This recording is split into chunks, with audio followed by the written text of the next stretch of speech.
Hey everybody, thanks for stopping by Gregsbeerreviews today. Let's go see what's in the fridge today.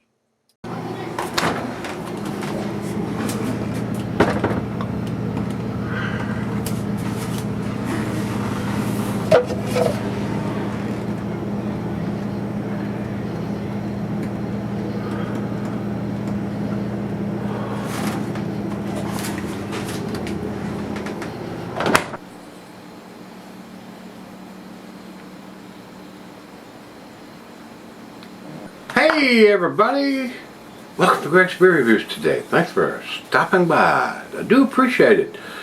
Today's beer comes by the way of my beer brother Neil.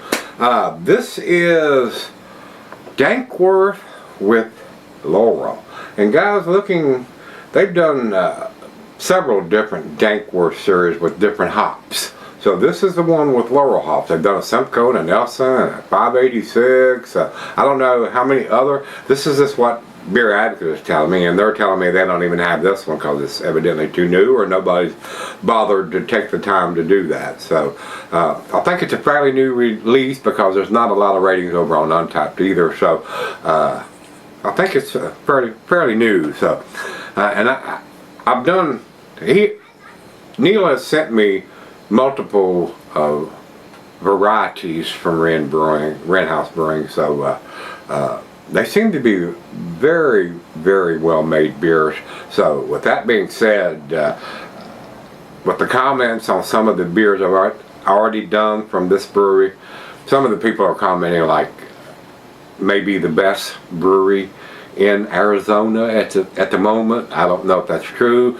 Evidently, but definitely their opinion. So I've been impressed with it. So so far, I think they're worthy of picking up if you can get your hands on their beers. So I don't know what the distribution is for Wren House. So everything's been fairly tasty. So I'm hoping this is going to be the same case. And I think we have one more left that Neil has sent me from Wren House, and it's got pumpkin in it. So now I've got two pumpkin beers in there. I may do them back to back when we get ready to do that. So still ain't got quite ready. It's just September. We ain't even got into October, so I'm not ready for pumpkins yet. So, but it is. They rush that season everywhere, in the beer market, in the pumpkin market. I mean, that's why there's Christmas trees out already in end of September in some stores. Anyway, 8.2%, and he writes on this one, canned on date was 8/28/23, so it looks like they are dating, and it says Best Buy 11/26, 8, 9, 10, 11, 3 month shelf life. That's good. And he paid $5 1/4 for this beer. And the date is written on there, Loral. It's got the hops on the bottom, so you know, and when it was packaged in BB, so it's giving you the hops and the package date and the Best Buy date. Excellent.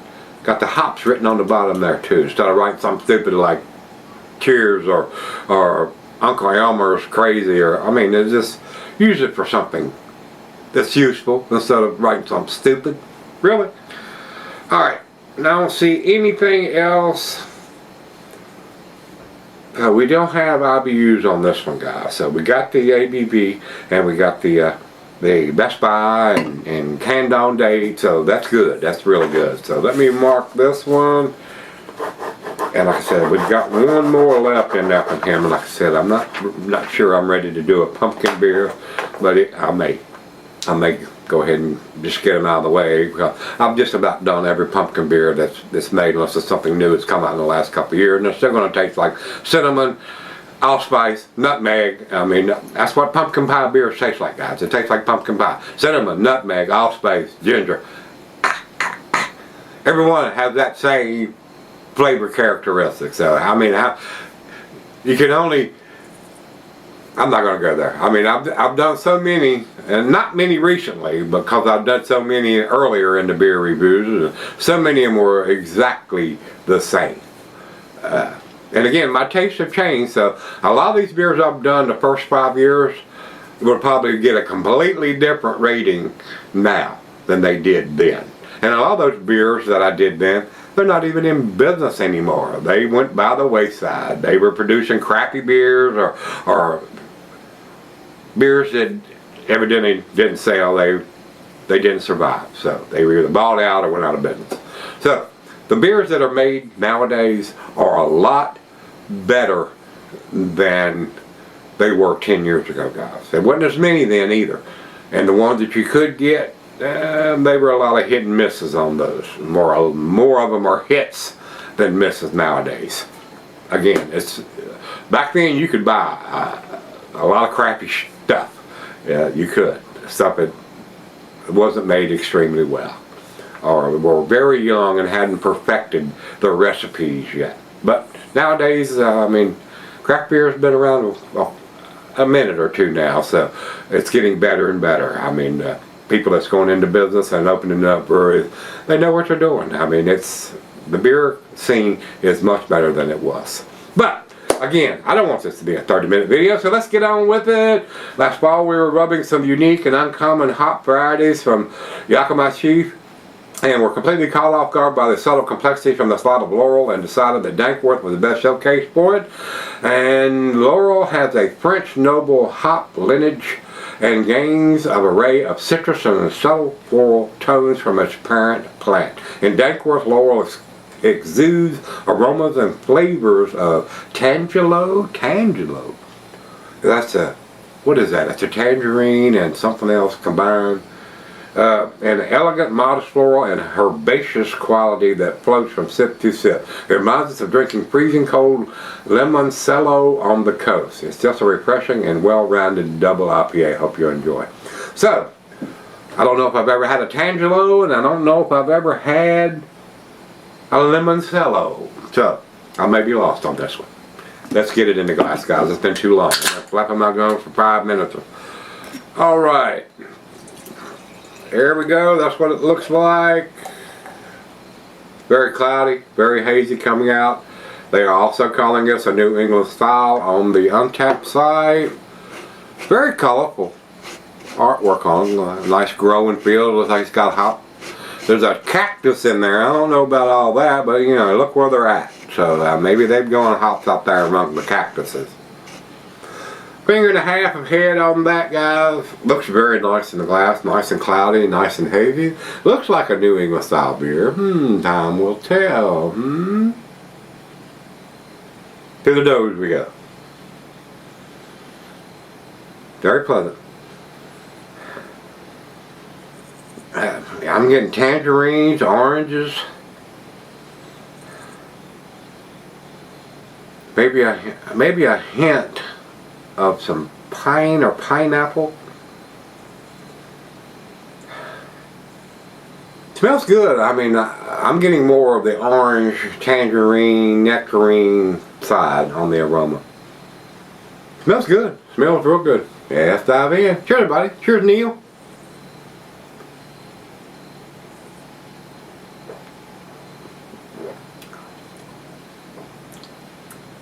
Pretty good.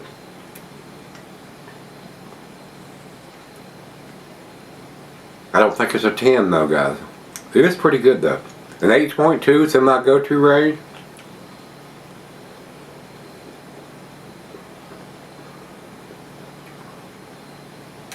I still think the hops are a little more subdued. I've just had too many good beers, guys. And I hate to mealy mouth any of these breweries that are producing 10 beers to a lot of people, but they're not 10 to me because I've had so many different ones. So that's why I don't like to mealy mouth them a whole lot before I come back and have been sipping on it for a while and we're at the final chug. So I'm going to keep my big old mouth shut. It's pretty tasty right now, so we're going to sip on this one because this may be a 10 beer to a lot of people. I don't think it's quite that in my palate. It may have been at one time, but I don't think it is quite yet now because, again, I've just had so many world-class beers.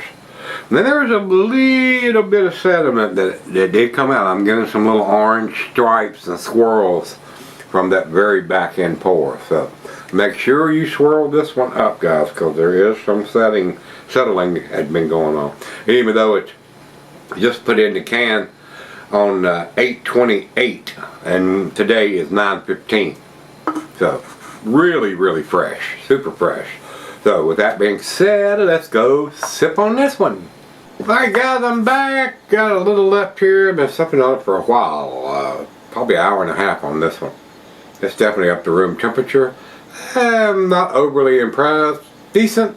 Yeah. Tasty. Yeah. World class? No. Final truck.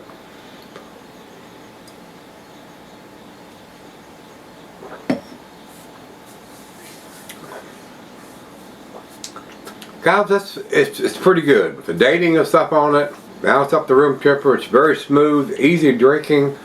Again, I would probably buy this beer if I could get it here. It was tasty enough for me to spend my money on this beer. So yeah, Wren House brews are fairly tasty. I can see why somebody would say that it's probably one of the better beers. I don't know if I would go to the point to say it's the best one in Arizona, but one of them for sure. So guys, with the dating and stuff on it, I'm gonna probably get it into the A category on this one. I wasn't as impressed now, but now that it's warmed up to this, and I like it. I do.